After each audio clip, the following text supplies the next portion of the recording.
తమిళనాడు రాష్ట్ర ముఖ్యమంత్రిగా TVK party పెబ్బకం సిన్మేషగాడు Vijay sir ఇమానందిని ప్రమాణం చేసిండట. మరి సారు సీఎం సీటులో కూసోగానే ఎన్నికల ముంగట ఇచ్చిన హామీలను అమలు చేసేందుకు పథకాలు కొలాయించేందుకు సంతకం చేసిండా అంటే ఏమో మరి అన్ని ముచ్చట్లు అరుచుకుందాం పాండ్రి. చలో తమిళనాడు. సి జోసెఫ్ విజయ్ ఎనుం నాన్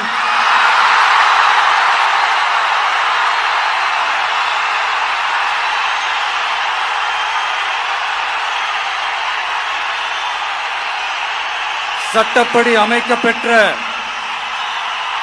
இந்திய அரசியல் அமைப்பின்பால் உண்மையான நம்பிக்கையும் மாறா பற்றும் கொண்டிருப்பேன் என்றும்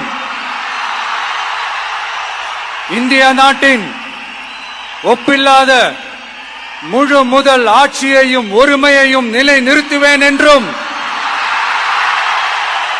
తమిళనాడు அரசின் முதலமைச்சராக ఇట్లా ముఖ్యమంత్రి విజయ్ సారు ఇమానందిని ప్రమాణం చేస్తుంటే స్టేడియం మొత్తము టీవీకే కార్యకర్తల విజయ్ సారు అభిమానుల కీకెలు పెడబొబ్బలతో దద్దరిల్లిపోయిందట. తమిళనాడు రాజకీయ చరిత్రలోనే టీవీకే పార్టీ పెబ్బ విజయ్ సారు గెలిచిన కాడ నుంచి గడియకో తీరు మారుతున్న పరిస్థితుల బట్టి 3-4 దినాల సంధి విజయ్ సారు శాననే తిప్పలు పడ్డాడు. ఎన్ని తిప్పలు పడ్డా ఎన్ని బాధలు ఎదురైనా అవన్నిటిని దాటుకొని ఇప్పుడు ముఖ్యమంత్రిగా విమానం చేసుడు చూసి చాలా మంది అభిమానులు ఆనందం బట్టలేక సంబురాలు కూడా చేసుకున్నారట. ముఖ్యమంత్రిగా విజయ్ సారు ప్రమాణ స్వీకారం అయినాక ప్రజలకు ఇస్తామని చెప్పిన 200 యూనిట్ల ఫ్రీ కరెంట్ పథకం ఫైలు మీద తొట్టతోలి సంతకం పెట్టిండట.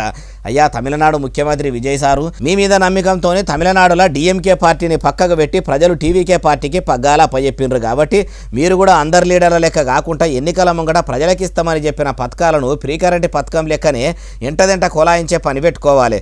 తమిళనాడు ప్రజల తండ్రాటలు వాపి వాళ్లకు చక్కని సౌలతులు చేసి సీఎం అంటే విజయ్ సారే, విజయ్ సార్ లెక్క ఎవ్వరు కూడా ఏలుబడి చేయలేదని పేరు తెచ్చుకోవాలి. అట్లా కాకుండా తుంటెత్తేసి ముద్దెత్తుకున్నంత పని అయిందని పబ్లిక్ మొత్తుకునేటట్టు అయితే పని చేయకుండ్రి అంటుర్రు ఈ ముచ్చటిన్నోళ్ళు.